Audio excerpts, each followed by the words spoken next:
Hello అండి, నమస్తే. Welcome to Devi smart kitchen. ఈరోజు వీడియోలో ఫస్ట్ టిప్ వచ్చి, మన ఇంట్లో కిచెన్లో అయితే ఇటువంటి డబ్బాల్లో స్నాక్స్ కానీ, బెల్లం షుగర్ కానీ, లేదా పప్పులు లాంటివి కానీ స్టోర్ చేసుకుంటూ ఉంటాం కదా. ఒక్కొక్కసారి ఏం జరుగుతుందంటే, ఈ స్నాక్స్ స్టోర్ చేసుకున్న డబ్బాలకి అయితే కనుక చీమలు లాంటివి పట్టేస్తూ ఉంటాయి. అలాగే పప్పులు స్టోర్ చేసుకున్న డబ్బాల్లో అయితే పురుగు పట్టేస్తూ ఉంటుంది కదండి. అలా జరగకుండా ఉండాలంటే ఒక చిన్న టిప్ చెప్తాను. దీనికోసం ఒక బౌల్లోకి కొద్దిగా వెనిగర్ని అయితే తీసుకోండి. వెనిగర్ తీసుకున్న తర్వాత ఒక చిన్న క్లాత్తో ఈ విధంగా డిప్ చేసుకున్న తర్వాత మనం ఏమేమి స్టోర్ చేసుకున్నామో స్నాక్స్ కానీ, బెల్లం కానీ, షుగర్ కానీ, పప్పులు కానీ ఏవైనా సరే ఈ డబ్బాలు మొత్తం కూడా ఈ వాటర్లో డిప్ చేసుకున్న క్లాత్తో ఈ విధంగా క్లీన్ చేసుకుంటే కనుక చీమలు, పురుగులు, బొద్దింకలు లాంటివి దరి చేరకుండా ఉంటాయండి. అంతేకాకుండా డబ్బాలు కూడా చాలా నీట్గా కనిపిస్తాయి. అలాగే నెక్స్ట్ టిప్ వచ్చి, మన ఇంట్లో సేమ్ ఒకే సైజు ఉన్న గ్లాసులు అయితే కనుక గ్లాస్లో గ్లాస్ పెడితే ఈ విధంగా ఇరుక్కుపోతాయి కదండి. ఎంత లాగినా కూడా రావు. సో దానికోసం ఒక చిన్న టిప్ అయితే చెప్తాను చూడండి. మన ఇంట్లో ఉన్న మంచి నూనె కానీ లేదా కొబ్బరి నూనె కానీ ఈ రెండు గ్లాసుల మధ్య కొద్దిగా గ్యాప్ కనిపిస్తుంది కదా, ఈ గ్యాప్ లోపల ఈ విధంగా చుట్టూ కూడా ఇలా ఆయిల్ని వేసుకుంటే కనుక ఈ గ్లాస్ అయితే చాలా ఈజీగా వచ్చేస్తుంది.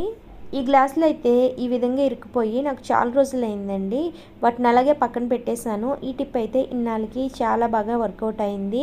ఇలా ఆయిల్ వేసుకున్న తర్వాత గ్లాస్ని ఈ విధంగా తిప్పితే కనుక చాలా ఈజీగా రిమూవ్ అయిపోతుంది. చూసారు కదా, ఎక్కువ రోజులు నేను అలాగే ఉంచేయడం వల్ల గ్లాసులు అయితే తుప్పు పట్టేశాయి. ఈ టిప్ మీకు యూజ్ అవుతుంది అనుకుంటే కనుక ట్రై చేసి చూడండి. అలాగే నెక్స్ట్ టిప్ వచ్చి, ఇది కిచెన్ క్లీనింగ్ కోసం అండి. ఒక బౌల్లోకి కొద్దిగా 1 గ్లాస్ ఆఫ్ వాటర్ వేసుకోండి. అలాగే 1 టీ స్పూన్ వరకు బేకింగ్ సోడా ఉంటుంది కదా, అదైతే వేసుకోవాలి. అలాగే కొద్దిగా వెనిగర్ని వేసుకోండి. అలాగే మన ఇంట్లో విమ్ లిక్విడ్ ఉంటుంది కదండి, విమ్ లిక్విడ్ని కూడా కొద్దిగా వేసుకోండి. ఇలా వేసుకున్న తర్వాత వీటన్నిటిని కూడా బాగా మిక్స్ చేసుకోవాలి. ఇందులో మనం బేకింగ్ సోడా వేసాం కాబట్టి ఇది నురగలాగా పొంగుతుందండి.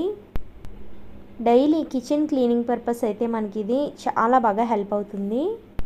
ఇవన్నీ కూడా బాగా మిక్స్ అయ్యేటట్టు కలుపుకోవాలండి. ఇలా కలుపుకున్న తర్వాత మన ఇంట్లో స్ప్రే బాటిల్ ఉంటే స్ప్రే బాటిల్లో వేసుకోవచ్చు. లేదా అనుకుంటే చిన్న చిన్న వాటర్ బాటిల్స్ ఉంటాయి కదా, వాటర్ బాటిల్లో వేసేసుకుని పైన ఉన్న మూతకి చిన్న చిన్న హోల్స్ పెట్టుకుని దాన్ని ఆ విధంగా కూడా యూస్ చేసుకోవచ్చు అన్నమాట.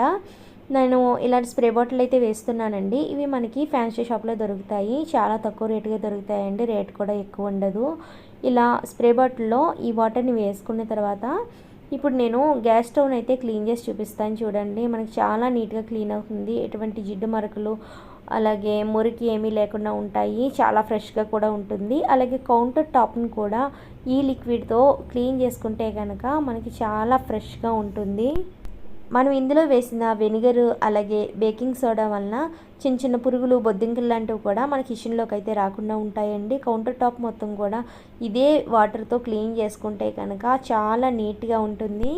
అలాగే నెక్స్ట్ టిప్ వచ్చి, మన ఇంట్లో కొత్త ప్లేట్స్ కొన్నప్పుడు కానీ లేదా గాజు సీసాలు కానీ, స్టీల్ గ్లాసులు కానీ కొత్తవి ఏం కొన్నా సరే వాటిపైన ఇటువంటి స్టిక్కర్స్ అయితే ఉంటాయి కదండి. ఈ స్టిక్కర్స్ని డైరెక్ట్ లాగేస్తే కనుక అవి సరిగ్గా రాకుండా సగం ప్లేట్కే ఉండిపోతుంది. దానివల్ల ఏంటంటే చూడడానికి నీట్గా కనిపించదు కదా.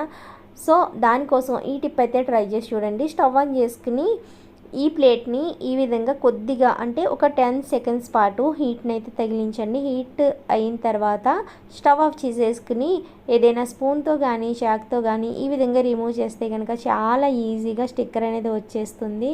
మనకి దీనికి పైన కొద్దిగా గమ్లాగా ఉంటుంది కదండి, దాన్ని స్టీల్ స్క్రబ్బర్తో స్క్రబ్ చేసుకుంటే కనుక అదంతా కూడా పోతుంది. ఈ టిప్ యూజ్ అయితే కనుక ట్రై చేసి చూడండి. అలాగే నెక్స్ట్ టిప్ వచ్చి, మనం సోప్ వాడిన తర్వాత సోప్ బాక్స్లో డైరెక్ట్ అలాగే పెట్టేస్తాం కదండి. అలా పెట్టడం వలన సోప్ అది బాగా నానిపోతుంది. దానివలన ఈ సోప్ బాక్స్ మొత్తం కూడా దట్టిగా అయిపోతుంది కదా. అలాగే సోప్ కూడా మనకి ఎక్కువ పోతుంది. అలా జరగకుండా ఉండాలంటే, సోప్ ఎప్పుడు కూడా డ్రైగా ఉండాలంటే ఈ టిప్ అయితే ట్రై చేసి చూడండి. దీనికోసం ఏంటంటే మన ఇంట్లో రబ్బర్ బ్యాండ్స్ ఉంటాయి కదండి, ఈ రబ్బర్ బ్యాండ్స్ని ఈ సోప్ బాక్స్కి అయితే వేసేసుకోవాలి. నేను ఇలా అడ్డంగా ఒక 2 రబ్బర్ బ్యాండ్స్ని అయితే వేసేస్తున్నాను. ఇలా వేసుకున్న తర్వాత మన ఇష్టం అండి, రబ్బర్ బ్యాండ్స్ ఎన్నైనా వేసుకోవచ్చు. ఇక్కడ నేను ఒక 2 రబ్బర్ బ్యాండ్స్ ఇలా వేసాను, అలాగే ఒక రబ్బర్ బ్యాండ్ వచ్చి నిలువుగా వేసాను అన్నమాట. ఇలా వేసిన తర్వాత సోప్ బాక్స్ని ఇలా పెట్టుకుంటే కనుక దీని నుంచి వాటర్ అనేది కిందకి పోతుంది కదా, సోప్ కూడా మనకి డ్రైగా ఉంటుంది, ఎక్కువ వేస్ట్ అవ్వకుండా ఉంటుంది, అలాగే సోప్ బాక్స్ కూడా చాలా నీట్గా కనిపిస్తుంది అన్నమాట. ఇంతేనండి. ఇప్పుడు వీడియోలో చెప్పిన టిప్స్ అన్నీ కూడా మీకు హెల్ప్ అవుతాయి అని అనుకుంటే కనుక తప్పకుండా వీడియోని లైక్ చేయండి, షేర్ చేయండి, కామెంట్ చేయండి, అలాగే మన ఛానల్ని సబ్స్క్రైబ్ చేయండి. Thanks for watching.